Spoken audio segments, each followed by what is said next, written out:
Assalamualaikum warahmatullahi wabarakatuh.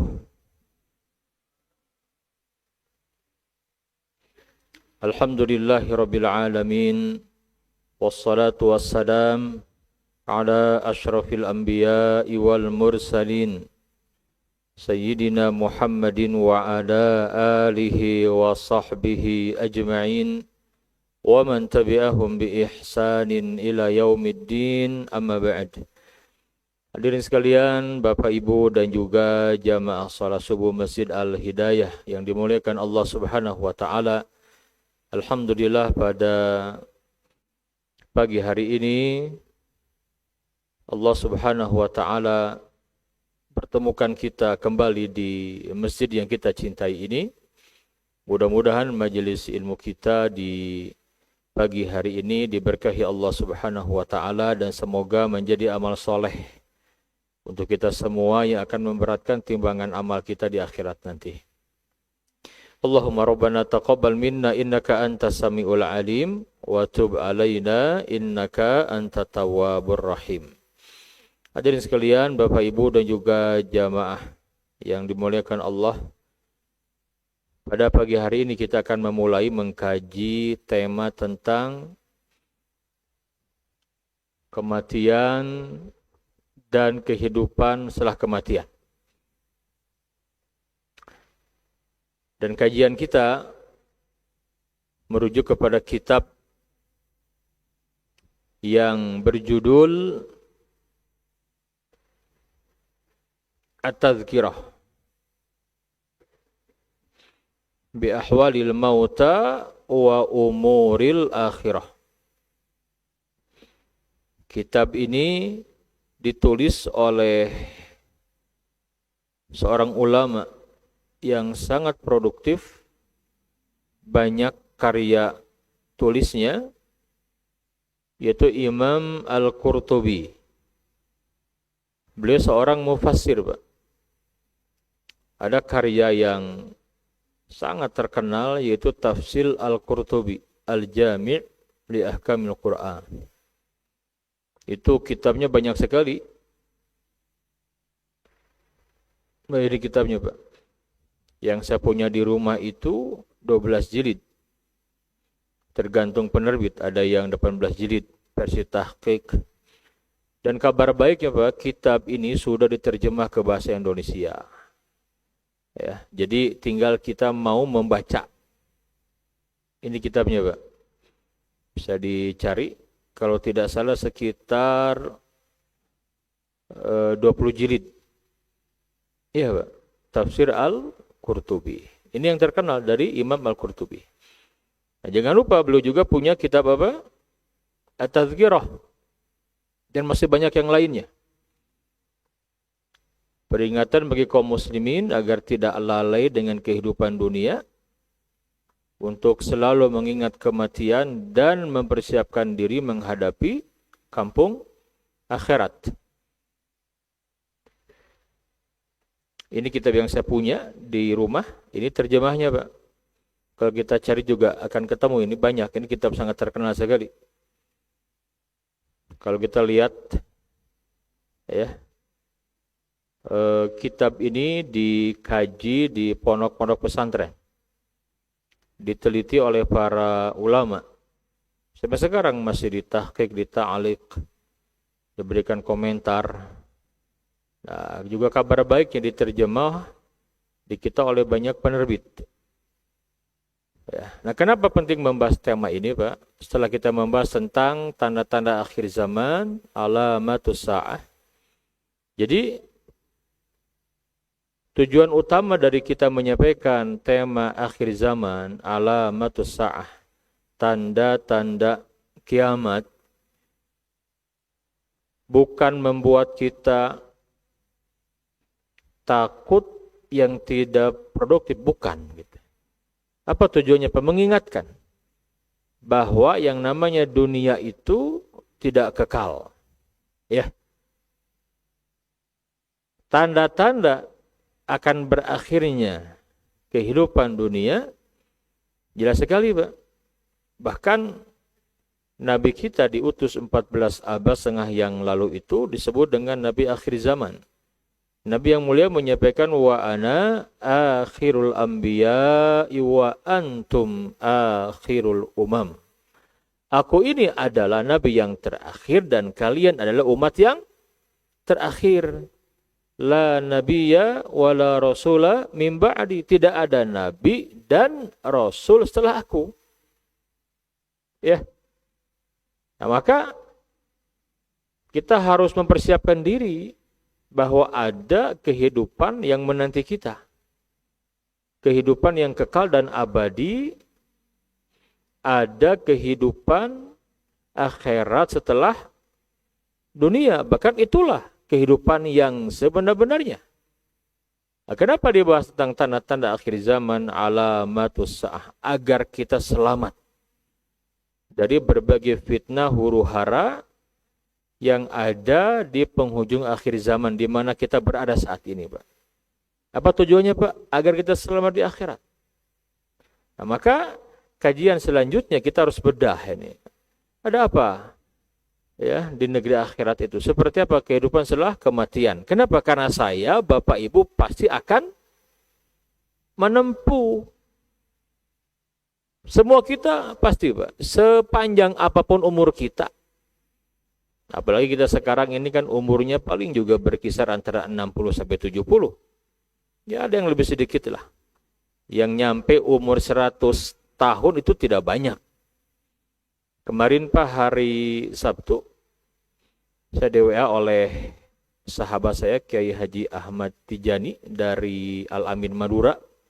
Pimpinan Pondok Pesantren Al-Amin, saya satu forum di Ikatan Ulama dan Dai bersama beliau.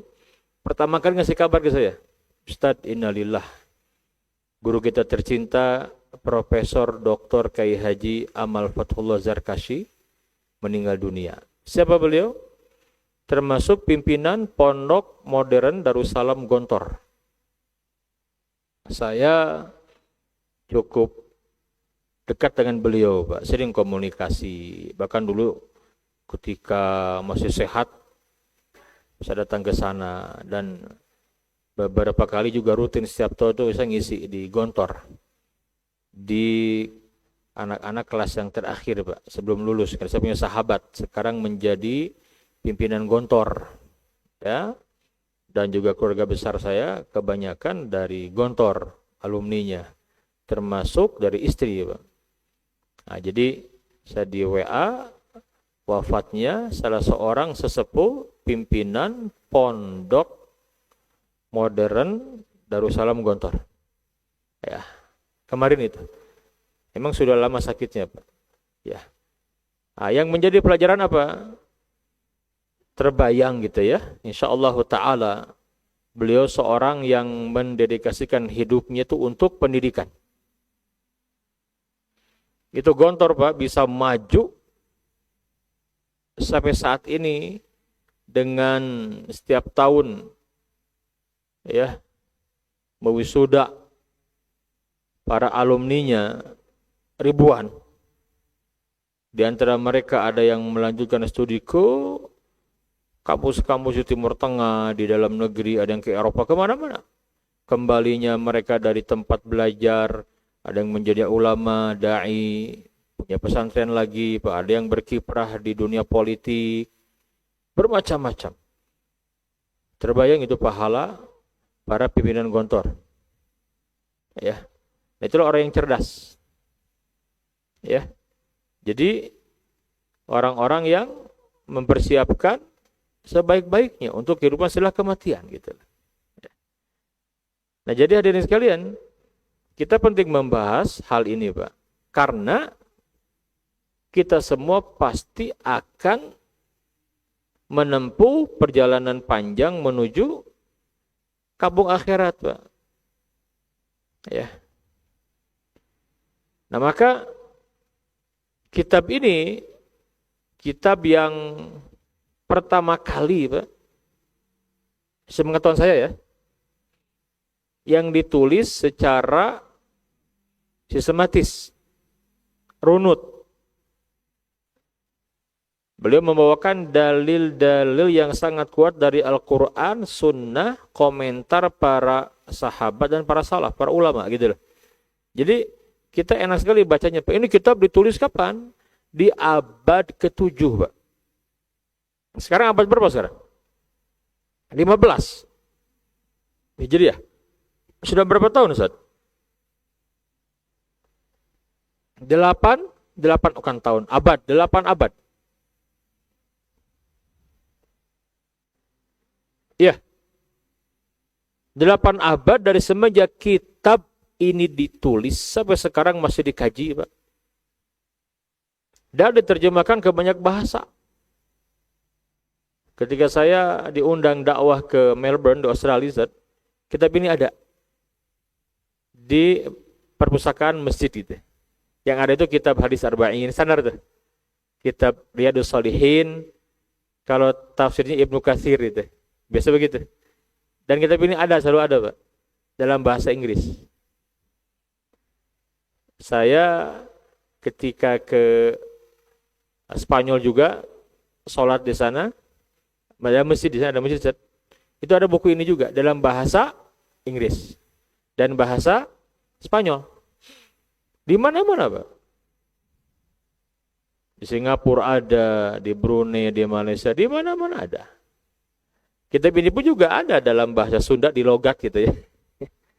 Ada pesantren tuh yang mencetak kitab-kitab pesantren logat Sunda, Pak. Itu ada, kitab ini juga ada. Artinya ini kitab diterima oleh kalangan masyarakat muslimin gitu ya. Baik, sebelum saya menyampaikan lebih detail tentang kitab ini, nanti Bapak Ibu bisa mencari Bu ya, nanti baca saja ya. Semoga ada umur, Ustaz, ada kesehatan, insyaallah taala 12 pertemuan tamat kitab ini. Kalau perlu saya berikan sanarnya, Pak. Saya belajar di pondok, saya udah belajar kitab ini, Pak. Nah, saya daurah lagi di Mekah. Udah lama, 2012. Kitab sirah, kitab-kitab akidah itu dari para ulama. Salah seorang yang memberikan ijazah kitab ini adalah siapa? Syekh Profesor Dr. Hasan Al-Bukhari. Bapak bisa searching di Google atau di YouTube. Imam Al-Qurtubi itu kalau di Mekah biasanya ngasih sanad tuh beliau. Ngajar di mana, Pak? Di Masjidil Haram. Dia ahli sejarah, juga dia sering ngebahas tentang akidah. Ini kitab yang beliau sering sampaikan. Ya, Syekh Hasan Al-Bukhari namanya. Beliau guru besar di kampus Ummul Qura Mekah, Pak. Ya. Baik, hadirin sekalian, sedikit kita berkenalan dengan penulis kitab ini dan isi kitab ini ya. Sebelum saya menyampaikan bab pertama langsung kita bahas. Cuman metodenya tidak saya baca per kalimat, Pak ya. Kecuali kalau siap, nggak masalah gitu ya. Saya simpulkan isi kitab bab pertama apa gitu ya. Baik, yang pertama. Jadi Al-Qurtubi ini bukan nama asli, Pak. Itu nisbat kepada negerinya. Nama lengkapnya siapa? Abu Abdillah, ini pun kunyah sebenarnya, kunyah. Namanya itu Muhammad bin Ahmad. Nah, Muhammad namanya. Bapaknya Ahmad. Muhammad bin Ahmad bin Abi Bakar Ibn Farah Al-Ansari Al-Khazraji Al-Qurtubi. Ini penting digarisbawahi ya. Al-Ansari Al-Khazraji Al-Qurtubi. Kunyahnya Abu Abdillah. Abu Abdillah. Kunyahnya. Ya. Namanya Muhammad. Orang mana, Pak? Beliau itu orang Cordoba. Cordoba dalam bahasa Arab itu Al-Qurtubah. Kalau isim nisbat pakai iya saja, ujungnya jadi Al-Qurtubi gitu. Qurtubah, Qurtubi. Nah, Indonesia, Indonesi. Gitu kan? Jawa, Al-Jawi gitu kan. Ada tuh Syekh Nawawi, Al-Bantani, Al-Jawi itu ya nisbat. Berarti beliau itu orang Cordoba, Pak. Di mana Cordoba itu? Sekarang di Spanyol, Pak. Cordoba. Nah, Cordoba ini dulu kota besar pusat ilmu. Ada dua yang terkenal, Pak. Di barat ada Cordoba dengan keilmuannya luar biasa. Di timur ada Baghdad. Nah gitu. Di barat ada kampus Jami'atul Qurtubah, Universitas Cordoba. Di timur ada Darul Hikmah atau Baitul Hikmah. Nah, itu Bani Abbasiyah. Ya. Itu kan Islam luar biasa di masa itu, Pak. Mencapai puncak kemajuan dalam riset. Kalau sekarang begitu istilahnya, dalam keilmuan itu luar biasa gitu. Nah, beliau ini lahir di akhir abad ke-6, tepatnya tahun 591-an, Pak. Ada perbedaan. Ya. Akhir abad ke-6. Wafat tahun 671, ya usia sekitar 80 tahunan. Nah, meninggalnya di Mesir, Pak. Di Mesir, di Muniyah Bani Khasib itu satu tempat. Di Mesir gitu. Jadi makam Imam Al-Qurtubi ada di Mesir. Kenapa beliau pindah ke Mesir dari Cordoba, dari Andalus? Karena kondisi politik. Itu menjelang runtuh ya pemerintahan Islam di Cordoba. Kemudian ada dicanangkan gerakan oleh kerajaan Katolik, apa namanya? Ya. Gerakan kembali merebut negeri-negeri yang dahulu ditaklukkan muslimin. Apa namanya, Pak? Yang pernah baca nggak apa namanya? Reconquista. Reconquista itu begitu. Jadi mereka menganggap umat Islam telah menjajah. Padahal tidak menjajah. Umat itu menaklukkan, memberikan pencerahan. Hanya kemudian mereka mengambil kembali. Sampai yang terakhir nanti kan tahun 1492 Masehi, akhir abad ke-15, paling terakhir itu namanya kerajaan Gharnatoh, Granada. Jatuh juga tuh. Setelah itu selesai. Selesai, Pak. Tidak ada umat Islam di Andalus. 8 abad umat Islam di Andalus selesai. Ya, bahkan mereka dieksekusi, dihukum mati, atau disuruh masuk, dipaksa masuk Katolik. Ya, itu begitu. Yang tidak mau disiksa. Ada namanya Mahkamatul Taftish Inkuisisi. Ya. Baru ada lagi umat Islam sekitar abad ke-20 kemarin. Jadi abad ke-16, 17, 18, 19 itu udah 4 abad gak ada umat Islam di sana. Ya. Gak ada, Pak. Tapi beberapa bangunan dijaga. Alasannya simpel aja, karena rajanya senang gitu dengan arsitek itu luar biasa, arsitektur indah sekali gitu desainnya itu. Ya kan masih ada kayak Istana Alhambra di mana? Cordoba, di Granada. Masjid Agung Al-Cordoba masih ada. Di Cordoba masih ada, Pak. Sevilla dan lain-lain. Ya, itu singkatnya ya. Inilah Imam Qurtubi, Pak. Imam Qurtubi, baik. Nah, kitab ini membahas tentang apa? Tentang kematian. Diingatkan juga tentang hakikat kehidupan dunia, alam barzakh, dan hari kebangkitan. Dan al-jannatu wan nar, surga dan neraka.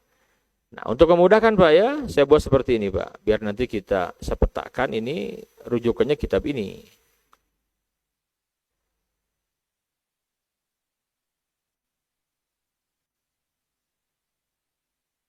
Ini dia, Pak. Ya. Nah, jadi ini petanya ya. Saya petakan dari kitab At-Tadhkirah nih. Ini pembahasan tentang ini, Bu. Pembahasan kitab At-Tadhkirah karya Imam Al-Qurtubi itu ini. Nanti ada kematian dibahas panjang lebar, alam barzakh, hari kiamat, termasuk juga dibahas tapi tidak detail gitu. Tanda-tanda kiamat ada juga dibahas. Ini kaitan dengan hari kiamat. hari kebangkitan, manusia dikumpulkan di mahsyar selama satu hari di mahsyar sama dengan 50.000 tahun. Di dunia ada syafaat, hisab, catatan amal, ditimbangnya amal-amal manusia, haudun nabi, telaga, ujian keimanan, kemudian ada sirat, ada al-qantoroh, ujungnya apa? Neraka atau surga. Ini isi dari kitab At-Tadhkirah. Detail sekali dengan ayat Quran dan hadis Nabi, Pak. Itu penting kita ketahui, Pak. Kenapa? Nah, saya akan sampaikan untuk mengawali, ini mukadimahnya, Pak, ya. Saya akan mengawali dengan menyampaikan 3 pertanyaan, Pak. Ini penting sekali tentang tema kita, Pak. Baik. Yang pertama saya mau bertanya, Pak. Seberapa yakinkah Bapak Ibu akan kebenaran adanya kampung akhirat? Ada yang tidak yakin? Kurang yakin? Yakin? Yakin, Bu? Atau sangat yakin? Sangat yakin. Alhamdulillah. Kita termasuk orang-orang yang beriman, bertakwa. Jadi orang yang beriman dan bertakwa disebut ketika Bapak Ibu mulai berinteraksi dengan Al-Quran ketika membaca suratul Baqarah. Ada ayat wabil akhirati hum yuqinun. Dan mereka sangat yakin dengan adanya kampung akhirat. Alif Lam Mim. Zalikal kitabu la raiba fihi hudan lil muttaqin. Al-muttaqin tuh. Nanti kan ayat berikutnya apa? Cirinya. Alladzina yu'minuna bil ghaibi wa yuqimuna as-salata wa mimma razaqnahum yunfiqun. Walladzina yu'minuna bima unzila ilaika wa ma unzila min qablika wa bil akhirati hum yuqinun.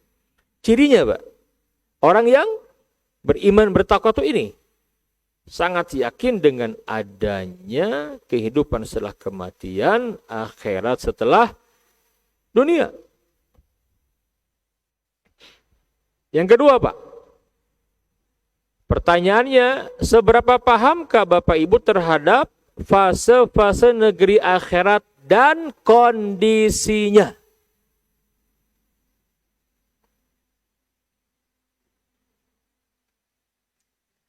Anda sangat paham? Paham? Kurang paham? Atau tidak paham, Pak? Kalau tidak paham mustahil ya. Insya Allah. Minimal apa? Kurang paham kebanyakannya. Yakin, sangat yakin, paham. Itu dia masalahnya. Karena nggak pernah membaca bukunya, nggak pernah belajar serius. Padahal, Pak, itu masa depan kita, hadirin sekalian. Betul tidak? Loh, Bapak Ibu yang mau haji, Pak, yang sudah haji dulu bagaimana persiapannya itu? Haji reguler itu 40 hari, Pak. Iya. Manasiknya itu kan lama, Pak. Beda dengan umroh yang 9 hari, betul tidak? Sehari selesai, Pak. Jam 8, jam 9 sampai jam 3 sore selesai. Tapi manasik haji tidak, betul tidak? Ini orang yang akan berangkat haji tahun ini sudah mulai itu jadwal manasik dengan pihak KBIH, Pak. Sudah mulai walaupun ada perubahan. Aturan sekarang ya. Garut itu berapa, Pak? Dari sekian hampir 1.000 lebih itu jadi 50 sekian orang gitu. Juga Cianjur, Pak. Perubahan aturan ya. Tapi dengan musibah di Aceh, Sumatera Utara, Sumatera Barat, terakhir Kementerian Haji menyampaikan itu banyak ribuan porsi. Nah, hilang gitu kan, karena udah pada meninggal, Pak. Yang harusnya berangkat tahun ini meninggal. Orang-orang Aceh, orang-orang Sumatera Utara, Sumatera Barat. Nah, jadi semoga saya tidak dipermainkan lagi oleh yang tidak berkepentingan ya. Artinya apa, kalau emang karena meninggalkan, semoga naik nih, ya kan? Iya kan, naik. Jadi yang mungkin berangkatnya harusnya tahun 2000. Nah, jadi maju kan gitu kan. Nah, kan alhamdulillah gitu kan. Tidak ada yang sia-sia ya. Tapi nggak tahu nih seperti apa nih. Semoga tidak ada yang nakal lagi lah. Karena kalau diperjualbelikan lagi Pak dengan harga yang itu ngeri lagi ya. Nah, ini luar biasa ini. Iya. Nah, jadi kebanyakan kita kurang paham. Kenapa? Karena tidak pernah mempelajarinya, Pak. Padahal kita akan ke sana. Maka tanya, Pak, sejauh mana kita mengenal tentang kematian? Quran memberikan petunjuk itu bagaimana sih gitu. Dan juga Nabi termasuk di alam barzakh seperti apa? Harus detail, Pak. Kemudian apa? Hari kebangkitan. Bagaimana nanti manusia dibangkitkan di mahsyar seperti apa, ketika ditimbang di mizan, diberikan catatan amal itu bagaimana kondisinya gitu. Dan lebih jauh kenal di tempat kembali kita apa? Al-Jannah, surga itu seperti apa? Lah kita saja mau beli rumah di dunia ini, Pak. Mungkin Bapak Ibu sebelumnya tidak tinggal di sini. Saya mau tinggal di mana? Pasti survei dulu ya. Bahkan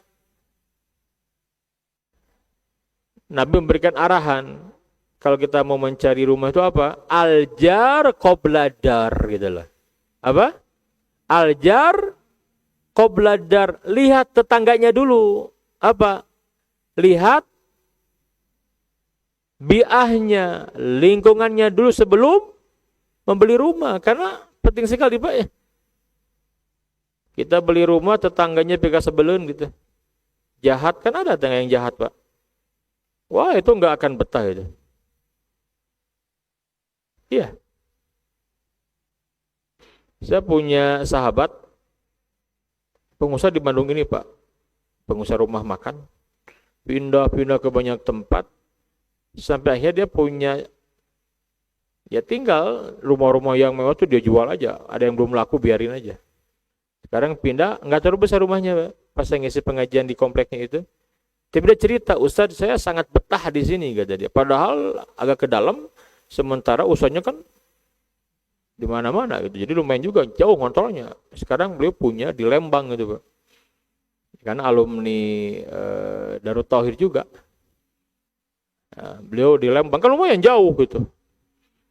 Kenapa alasannya? Karena saya nyaman di sini, cerita. Tetangganya Masya Allah, masjidnya makmur. Anak-anak itu ada sekolah agamanya, imamnya hafal Quran 30 juz, kompak Ustaz. Uyub. Apa uyub dia, Pak? Ustaz. Uyub gitu ya. Nah, jadi kompak, betah. Nah, begitu. Kita survei, kita cari tahu, Pak. Pertanyaan, Pak, sejauh mana kita mengenali kampung halaman kita?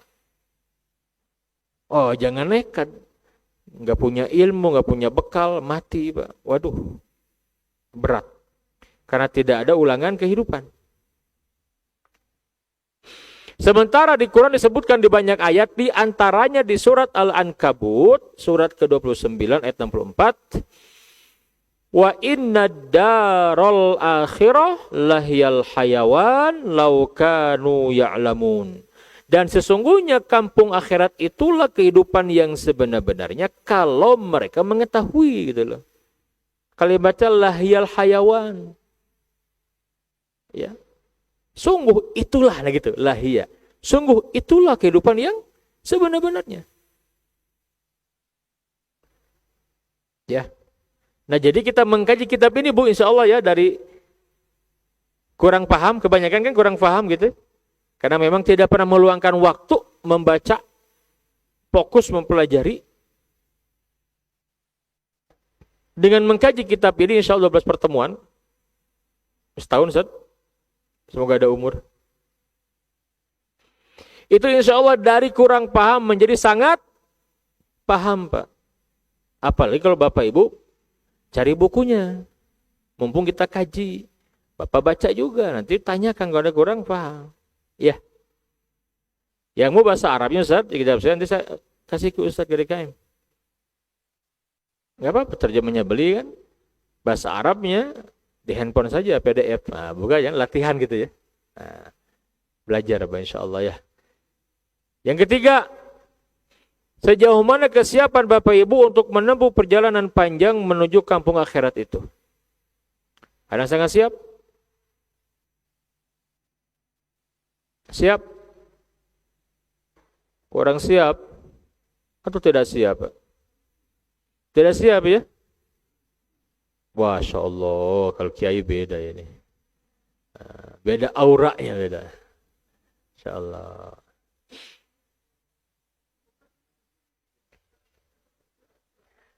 Betul Pak, harus sangat siap. Tahu kenapa Pak? Kenapa harus sangat siap? Karena gerbangnya perjalanan panjang ini kematian, Pak.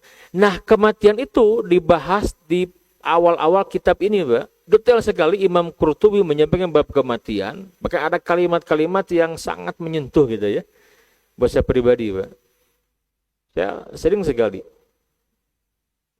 Sudah puluhan kali khatam buku ini gitu. Karena dulu saya sampaikan terus, saya baca. Karena ini kitab ini buat saya sebagai peringatan pelembut hati gitu. Ya, di tengah hiruk pikuk dunia, sibuk dunia. Kadang kalau baca kitab ini luar biasa, Pak. Iya. Ya. Nah, jadi gerbangnya kematian. Lah, kematian itu kan tidak ngasih tahu, Pak. Rahasia, betul tidak?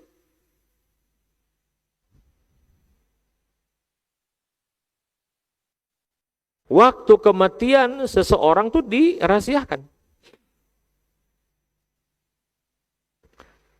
Kematian itu tidak hanya menghampiri orang yang sakit atau orang yang sudah sepuh, tidak. Dia bisa kepada siapa saja. Karena kematian itu, Pak, acak. Tidak urut. Kalau urut, saya nama dari R, nah nyantel agak akhir. Yang dari A nih yang kasihan nih. A, yang dari B gitu kan. Nah, kasihan. Ah, dari E juga nih, harus siap-siap.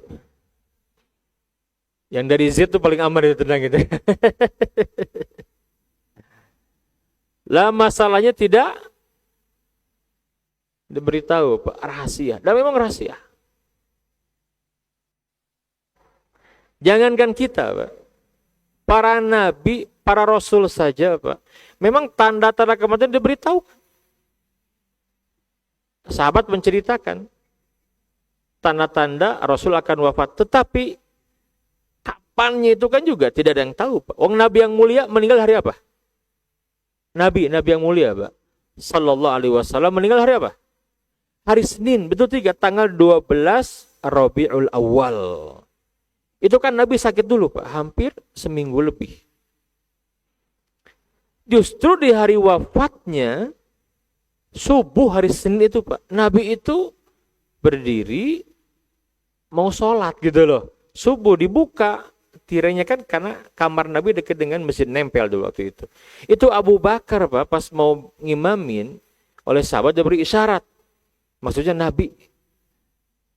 Nah, mereka melihat ke wajah Nabi.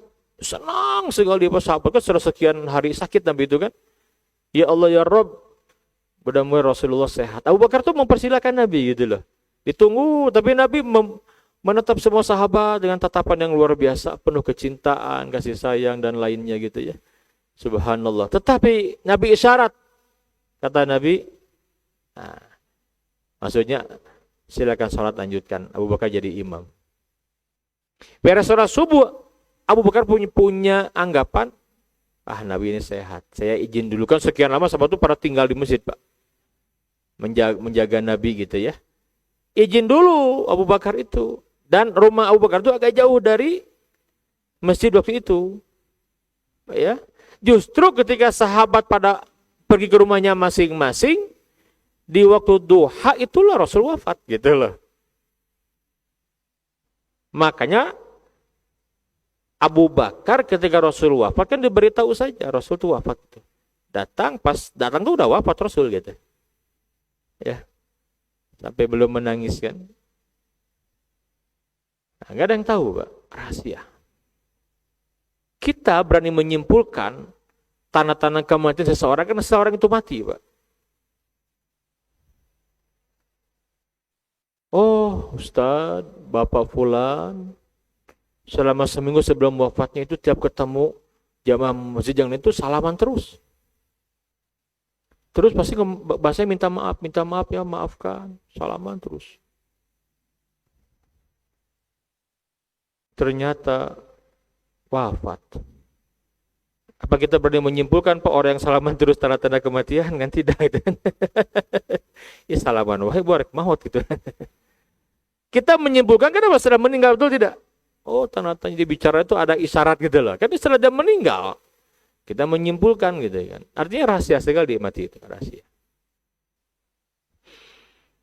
Nah, maka sebagai orang yang beriman, kita harus sangat yakin, harus sangat paham, dan sangat siap. Kenapa, Pak? Karena akhirat itu semakin mendekat kepada kita. Dunia makin menjauh. Makanya di kitab Imam Al-Qurtubi ini beliau menyampaikan kalimat, mengutip kalimat Ali bin Abi Thalib radhiyallahu ta'ala anhu. Apa kalimatnya? Ala inna dunya qadir tahalat mudbirah. Ketahuilah bahwasanya dunia itu pergi kian menjauh, wal akhiratu muqbilah, dan akhirat datang kian mendekat. Walikuli wahidatin minha banun, dan masing-masing darinya punya pengikut, Pak, ada hamba-hambanya. Dunia ada, akhirat ada. Fakunu min abna'il akhirah. Maka jadilah kalian pengikut akhirat, orang-orang yang akhirat orientasi hidupnya. Wala takunu min abna'i dunya, dan jangan menjadi hamba dunia. Jangan menjadi orang-orang yang dunia oriented. Ya. Ini nasihat dari Ali bin Abi Thalib yang dikutip oleh Imam Al-Qurtubi dalam kitab At-Tadhkirah. Maka penting Bapak Ibu, karena kita berasal dari mana, Pak? Dulu kita kampungnya di surga, kan? Betul tidak? Pastikan kita pulang kampung tuh ke surga lagi, Pak. Mendengar kata pulang kampung senang tidak, Pak? Pulang kampung, mudik senang tidak? Senang, Pak. Ada nggak orang yang mudik pulang kampung tidak senang? Ada nggak, Pak? Tidak punya kampung. Semua orang punya kampung pasti, insya Allah ya. Siapa, Pak? Yang tidak punya perbekalan, Pak. Makanya Idul Fitri itu kan paling dinanti setelah Ramadan kan. Ya, orang di kita jadi budaya bahkan gitu. Mengumpulkan bekal semua. Bahkan ada yang pamer pulang kampung itu kan.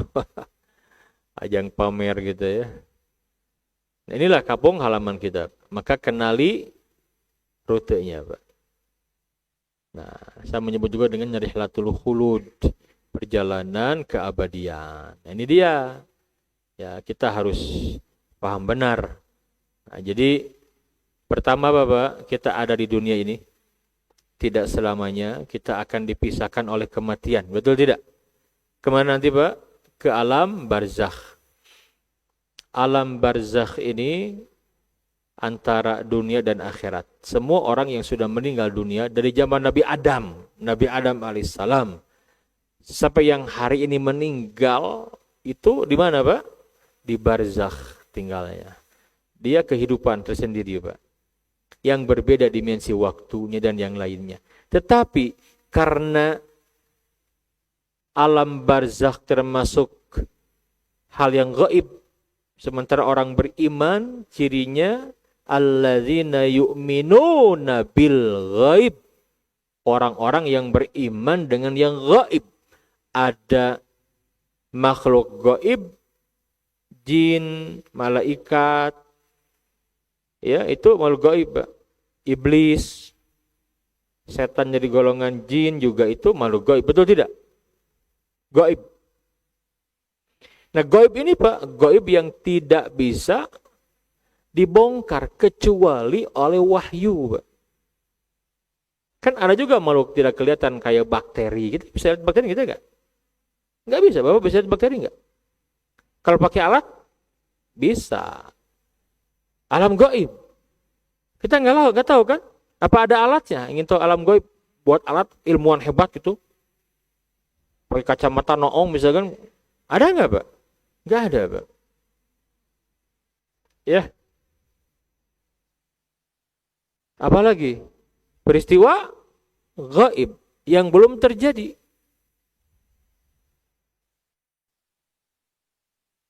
Dan ada alam gaib. Nah, ya. Karena ini alam gaib, barzakh ini Pak, maka informasi yang benar itu hanya dari Al-Quran dan Sunnah. Jadi jangan percaya orang-orang yang suka meramal, menerawang tentang alam gaib. Itu pasti salah itu. Jangan, karena nggak ada yang tahu, betul tidak?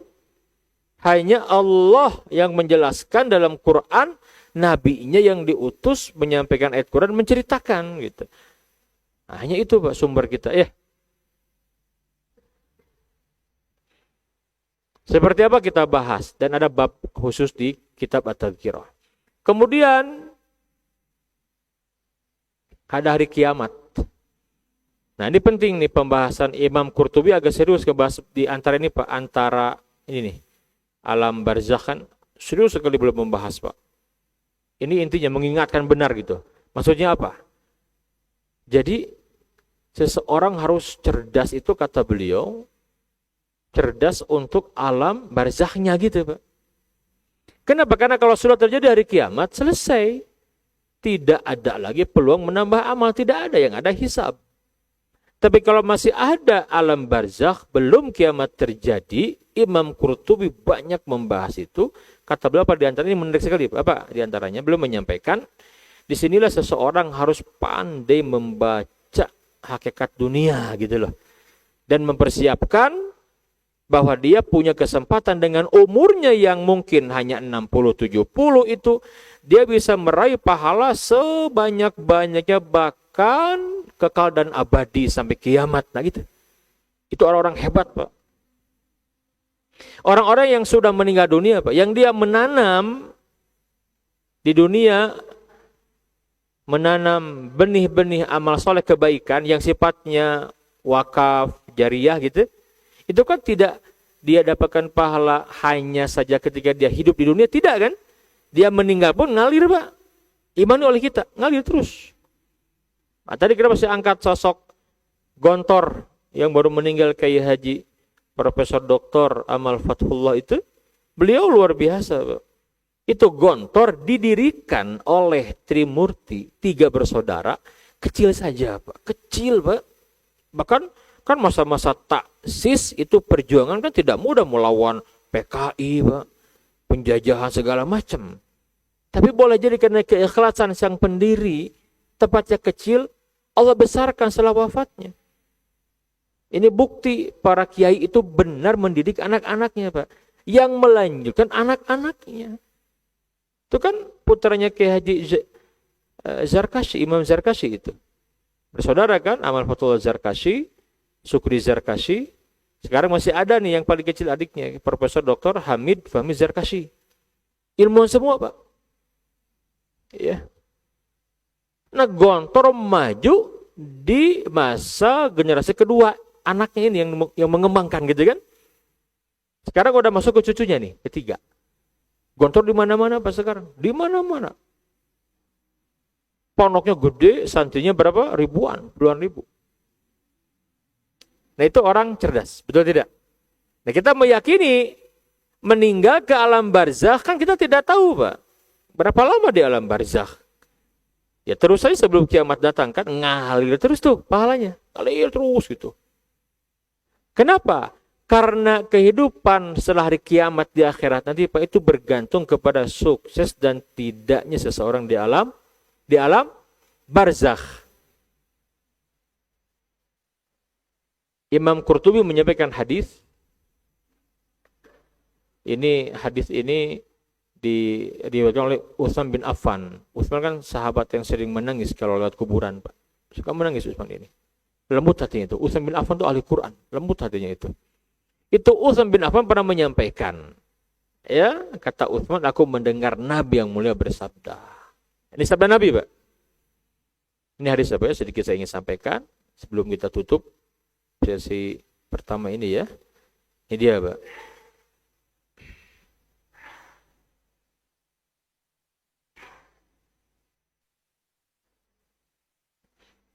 Ini sangat terkenal sekali hadis Imam At-Tirmidzi dan Ibnu Majah, Pak. Innal qabra awwalu manzilin min manazilil akhirah. Sungguhnya kubur itu persinggahan pertama dari persinggahan akhirat yang sangat banyak itu, Pak. Fa inna jaminhu, apabila seseorang selamat darinya, dari alam kubur ini selamat, karena nanti ada ujian-ujian di alam kubur itu, ada imtihan. Fama ba'dahu aisarum minhu, maka yang setelahnya dijamin lebih ringan, lebih mudah gitu loh. Nah, kenapa Imam Qurtubi itu memberikan perhatian lebih panjang bab, ngebahas bab tentang alam barzah itu panjang, Pak. Ya. Wa illam yanju minhu, dan jika ia tidak selamat darinya, fama ba'dahu asyaddu minhu, maka yang setelahnya akan lebih berat baginya.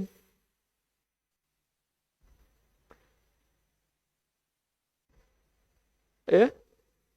Seseorang itu dimatikan di atas kebiasaan hidupnya, Pak. Dan dibangkitkan dalam kondisi matinya. Jangan khawatir kalau kita menjaga keikhlasan niat, istiqomah dalam keimanan dan amal soleh. Bahkan kita punya amal-amal rahasia dengan Allah. Jangan takut, Allah maha baik. Kita pun akan diwafatkan seperti itu, Pak.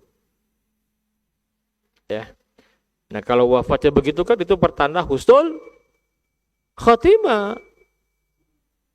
Kalau meninggalnya husnul khatimah, dibangkitkannya pun akan mulia insya Allah gitu loh. Itu maksudnya, Pak ya. Sedikit lagi.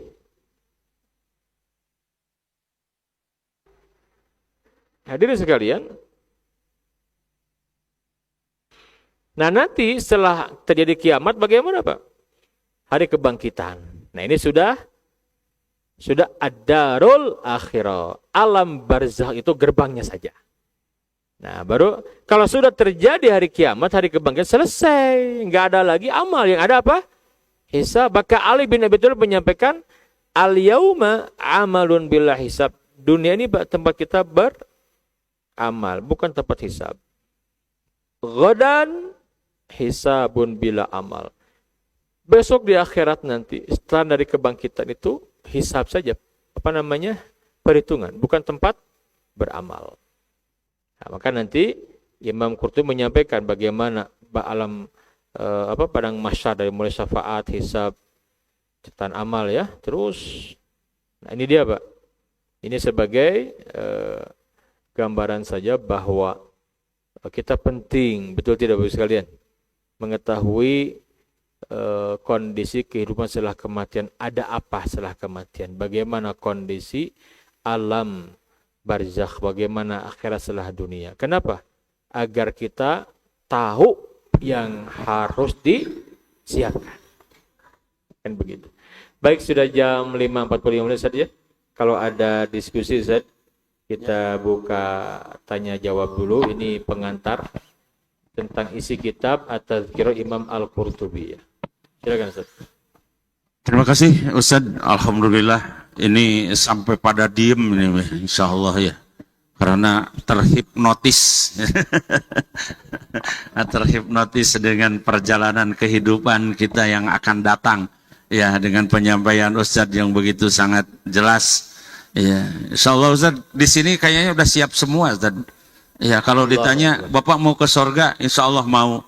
Kalau hari ini kalau hari ini bagaimana? Nah, berarti insya Allah semuanya udah siap Ustaz. Iya. Allahumma inna nas'aluka ridhaka wal jannah wa na'udzubika min sakhatika wan nar. Mudah-mudahan dengan kita diberikannya kajian mengenai tentang alam gaib, ya, terutama tentang mengingat tentang kematian secara khusus. Karena baru di situ ya perjalanan kita yang biasa kita ketahui adalah mengenai tentang kematian itu kadang-kadang menyaksikan saja, tapi kadang punya anggapan bahwa yang meninggalkan dia, kita mah enggak bakal hidup.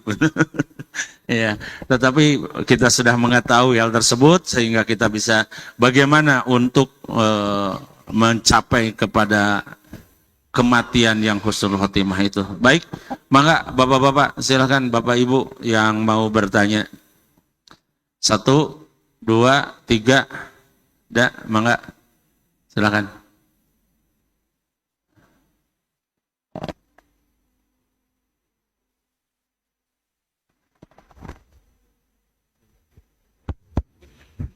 Assalamualaikum warahmatullahi wabarakatuh. Terima kasih Ustaz Waalaikumsalam warahmatullahi atas segala wabarakatuh. informasi penjelasan tentang masa depan kita ini setelah kehidupan di dunia.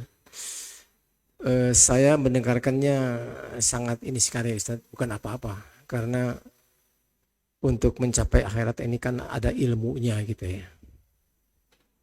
Padahal ilmu kita ini bermacam-macam. Disiplin ilmu kita ini ada yang karena qadarullah, ahli pertanian, ahli ekonomi, ahli politik, ahli akunting dan sebagainya, dan ahli agama. Bersyukur alhamdulillah kalau dia ahlinya atau disiplin ilmu ini keagamaan. Dia betul-betul mempelajari bagaimana untuk menuju akhirat itu. Karena harus begini-begini. Tapi bagi pada umumnya masyarakat, kebanyakan juga ilmu akhirat yang katakanlah masuk pesantren itu mungkin hanya sekian persen saja. Kebanyakan mengenai ilmu-ilmu yang untuk keduniaan ini. Jadi menurut Ustadz bagaimana? Padahal kita ingin semua masuk surga gitu ya pada akhirnya. Tapi ilmu kita beda-beda gitu. Baik. Alhamdulillah kalau ilmu kita ini lulusan pesantren sudah tahu gitu caranya bagaimana menuju akhirat. Begitu Ustadz. Gimana menurut Ustadz kira-kira? Terima kasih. Wassalamualaikum. Iya, mangga satu orang lagi. Terima kasih. Masih ada? Silakan. Ibu? Belum ada ya? Ada ibu belakang, Pak. Mau ada ibu-ibu, silakan. Silakan Ibu. Insyaallah sampai jam 6 ya insyaallah kajian kita. Assalamualaikum warahmatullahi wabarakatuh. Waalaikumsalam warahmatullahi wabarakatuh. Satu saja Ustadz, bagaimana caranya mencapai husnul khotimah? Assalamualaikum warahmatullahi wabarakatuh. Waalaikumsalam warahmatullahi wabarakatuh. Baik Ustaz, mangga doa dulu. Silakan Ustaz, pertanyaan yang pertama tadi Pak Yusuf, dengan berbeda-beda kehidupan memang sengaja oleh Allah dibedakan Pak, tapi tujuannya sama gitu kan gitu. Iya, nanti bagaimana Ustaz, silakan. Mangga. Baik, Masya Allah. Terima kasih. Ya, yang pertama, ada ilmu oleh Imam Al-Ghazali itu dibagi dua, Pak. Imam Al-Ghazali dalam kitab Ihya Ulumuddin membagi ilmu itu dua. Pertama ada ilmu fardu kifayah, kedua fardu ain. Nah, emang benar seperti itu, Pak. Nah, sekarang ini kan rusaknya pendidikan kita, mohon maaf, saya terbuka saja gitu, seorang pendidikan. Ya. Mengkaji teori metode pendidikan. Dan saya juga lama di pesantren, punya pesantren, banyak interaksi dengan orang-orang pesantren. Nah, jadi hadirin sekalian, ilmu itu yang pertama, ilmu fardu kifayah. Apa maksudnya, Pak? Ilmu yang tidak semua orang harus mempelajarinya. Tetapi 1-2 orang ada yang mempelajari gugur kewajiban, kan begitu. Dan orang yang mempelajari ilmu itu, Pak, dia besar pahalanya. Jangan dikira tidak besar. Jadi rusaknya keilmuan kita ketika ada dikotomi, kan, pemisahan ilmu. Seakan-akan ilmu itu ilmu akhirat, ilmu dunia. Ini keliru, Pak. Ya ilmu itu ilmu saja gitu. Justru bagaimana munculnya teori-teori ilmu pengetahuan modern yang sekarang kita kenal. Itu kan banyak sumbangsih para ulama cendekiawan muslim yang membangun dasar-dasarnya, Pak. Dan sekarang Barat mulai objektif mengakui itu, terutama di Eropa, Pak. Kan ilmu fisika, geografi, ilmu kedokteran, apa lagi ya, Pak? Itu kalau kita gali akarnya itu gitu. Itu yang objektif, dia kan menemukan orang-orang Islam. Apakah orang Islam yang tidak sholat, yang sekuler? Tidak. Orang Islam yang taat, Pak, yang dia menghafal Quran 30 juz. Interaksinya kuat, jago bahasa Arab. Selesai itu di jenjang masa awal pendidikannya, kesannya mereka suruh ini mau jadi ahli apa. Dan semua ilmu itu didasari interaksi dengan Al-Qur'annya kuat gitu, Pak. Itu harus kifayah, Pak. Bapak misalkan belajar ilmu pertanian saat ini misalkan. Itu Bapak, Masya Allah, dengan Bapak belajar, orang-orang yang lain jadi tidak berdosa. Pertanyaannya, ilmu yang dipelajari, ilmu pertanian mungkin dari zaman kuliah, jenjang S1, mungkin sampai S2, S3. Pertanyaannya, untuk Islam apa manfaatnya? Gitu saja. Agar jadi amal soleh Bapak dipakai batu ilmu. Ya kan begitu, Pak? Ahli hukum. Ya kan, ahli hukum, belajar ilmu hukum. Simpel pertanyaannya, Pak. Yang dipelajari itu mendekatkan kepada Allah atau justru menghalalkan yang haram, membela yang salah, yang penting fulus misalkan. Nah, kan dia ngerti tuh bab hukum, betul tidak, Pak? Hati-hati. Apalagi semua ilmu begitu, itu fardu kifayah. Tidak harus dipelajari. Bapak senang apa ya silakan. Gak harus semua kan pada akhirnya kan semua orang juga tidak mungkin ngerti semua. Tapi yang kedua, Pak, fardu ain harus, karena Bapak sebagai seorang muslim, Bapak harus belajar bagaimana sholat yang benar. Nah gitu, itu fardu ain. Karena kan nggak diwakilkan sholat, Pak, betul tidak? Ya Bapak harus belajar ilmu fikih gitu loh. Tapi bukan untuk menjadi seorang ahli fikih kayak Imam Syafi'i, tidak. Bahasanya ya Bapak cukup menikmati hasil racikan kokinya lah, makan siap sajinya. Ya baca kita fikih gitu kan, ngaji kita fikih. Contoh, misalkan kan kalau untuk orang-orang yang sibuk ingin membahas tentang fikih dalil ya fikih sunnah saya sabiklah baca. Contoh gitu, Pak. Ingin saya seneng nih, ini lebih dalam lagi ya kaji fikih madhab gitu kan, madhab Syafi'i dan yang lainnya. Bapak baca saja, tapi kan untuk menjadi seorang ahli kan tidak mudah, Pak. Itu ada ilmu usul fikihnya, qaid fikih itu harus belajar khusus gitu. Nah, Bapak sholat dengan benar itu fardu ain, harus punya ilmunya. Apalagi, Pak, saya akan bisnis, Ustaz. Akan bisnis muamalah. Nah, bagi yang akan bisnis, bahkan sudah punya bisnis, entah apa namanya, bentuk bisnisnya, pahami ilmu apa? Fikih muamalah, Pak. Jangan sampai terjatuh kepada goror, maisir, riba, kan gitu ya. Pahami, itu berarti fardu ain buat Bapak. Fardu ain, wajib. Baca Quran. Wajib, Pak. Fardu ain, harus belajar gitu. Nah, kayak gitu, Pak. Ya. Jadi, termasuk negeri akhirat itu kan. Keimanan, rukun iman bukan, Pak? Ini rukun iman, sebenarnya rukun iman. Iman yang keberapa, Pak? Iman yang kelima. Al-imanu bil yaumil akhir, ini kan cakupannya itu. Maka harus belajar. Nah, karena kita sibuk sebagai dosen atau apa, ya baca untuk pribadi saja. ilmui, sebatas untuk Bapak tahu, mungkin lebih jauh Bapak ajarkan kepada keluarga, kan begitu? Ya itu, Pak. Nah, jadi tidak ada alasan karena kita belajar ilmu umum tidak belajar ilmu agama, tidak. Zaman sekarang lebih mudah lagi, Pak. Ini aja udah bagian dari majelis ilmu kan. Kita menyimak dari orang-orang yang berkompeten, menyimak, nanti baca bukunya, kan itu luar biasa. Cuma untuk menjadi seorang ahli ya harus belajar khusus gitu. Itu kan masing-masing nanti. Dan gak ada jaminan juga, Pak. Apa dikira orang yang mondok pesantren soleh kabeh? Itu juga. Betul, Pak. Nggak menjamin. Saya malah kemarin ketika ke Aqsa, ada jamaah saya, seorang profesor, doktor di Unpad, tapi umum. Tapi beliau ngajinya bagus. Ngajinya enakin kieu jeneng. Dia ngerti, Pak, kalau bicara, kan diskusi itu karena kita 11 hari bareng ngobrol banyak. Beda kan? Keilmuan agama itu tinggi sekali gitu. Saya melihat dan luar biasa gitu. Padahal dia profesornya bukan di bidang agama, Pak. Bukan. Di bidang manajemen gitu kan. Dosen, guru besar beliau. Tapi pemahaman Al-Qur'annya simpel. Kenapa? Ustaz, saya dari dulu membiasakan membaca saja. Saya tuh khatam Quran tuh udah sering gitu. Terjemah, kan dia gak ngerti, Pak. Terjemah. Nah setelah COVID hikmah buat beliau, Pak.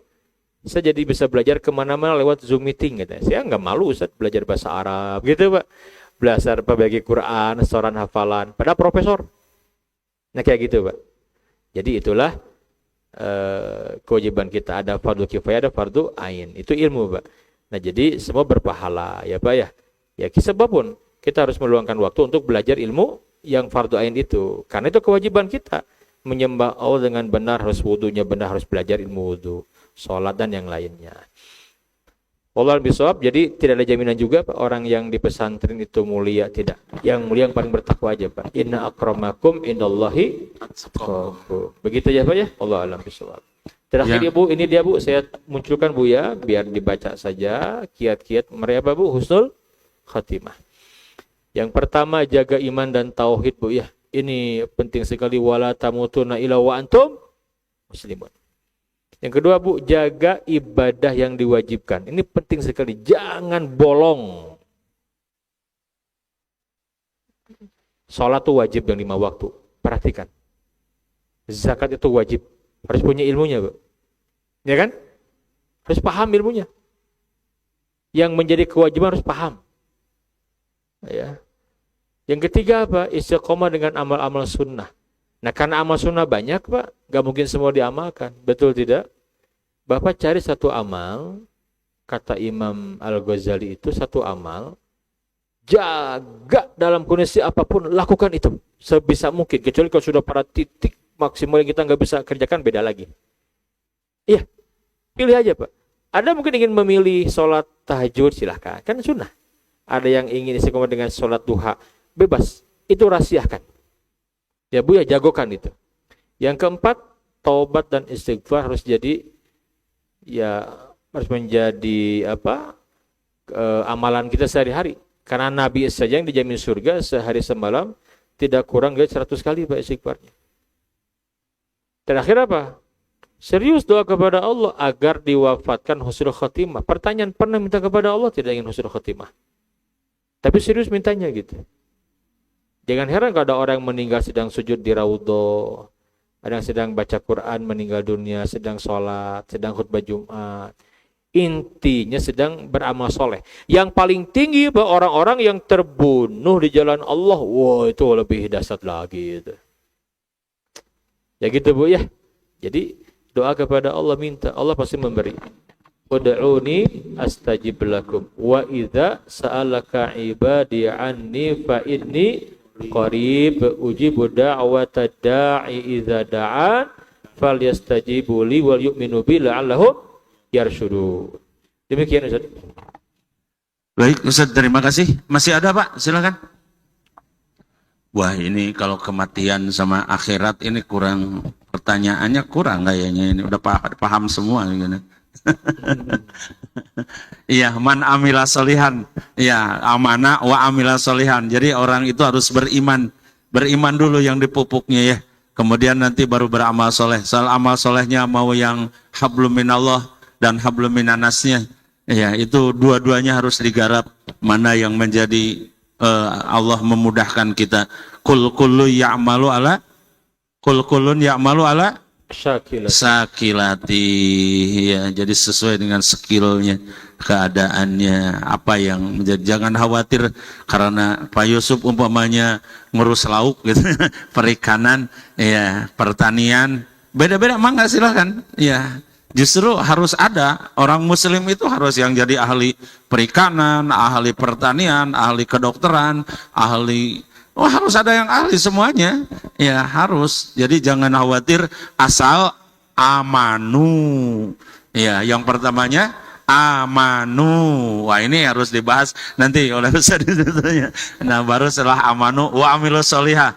Apakah ngurus pertaniannya itu hanya sekedar untuk keuntungan dunia, atau kita mayuridillahu mengharapkan dunia dan akhirat? Atau mengharapkan dunia saja, atau mengharapkan dunia dan akhirat. Ya, itu kan sudah disebutkan. Insya Allah tadi juga saya baca ya dalam surat Al-A'raf itu, surat Al-An'am, ya, Al-An'am 134 kalau tidak salah. Iya. Jadi barang siapa yang mengharapkan dunia, Allah beri. Iya. Barang siapa yang mengharapkan akhirat, Allah pun beri. Ya, dan barang siapa yang mengharapkan kedua-duanya juga Allah beri. Makanya dalam doa kita tidak minta satu. Kita mah doanya Robbana atina fid dunya hasanah wa fil akhirati hasanah wa qina adzabannar. Amin. Mudah-mudahan diijabah. Mungkin Ustadz kayaknya insya Allah ini saya yakin saja husnudon. Jadi tidak banyak bertanya itu karena sudah paham insya Allah. Bukan tidak paham ya. Sudah paham semua insya Allah. Iya, husnudon saja kita mohon kepada Allah agar diberikan keyakinan dan pemahaman yang baik insya Allah. Baik Bapak Ibu jamaah yang mulia, kita akhiri saja pada kesempatan kajian di akhir pekan pertama di 2026. Ya, mudah-mudahan Allah memberikan kesempatan demi kesempatan dengan panjang usia dan sehat, sehingga kita masih tetap untuk dapat terus menambah keilmuan dan keimanan kita insya Allah. Baik, terima kasih Ustadz sekali lagi, jazakallahu khairan katsira atas kehadirannya dan memberikan materi yang sangat luar biasa di subuh pagi ini. Dan untuk itu mari kita tutup bersama dengan bacakan hamdalah, istighfar dan kifaratul majlis. Alhamdulillahirabbil alamin, astagfirullahaladzim, subhanakallahumma bihamdika asyhadu an la ilaha illa anta astaghfiruka wa atubu ilaik. Wassalamualaikum warahmatullahi wabarakatuh.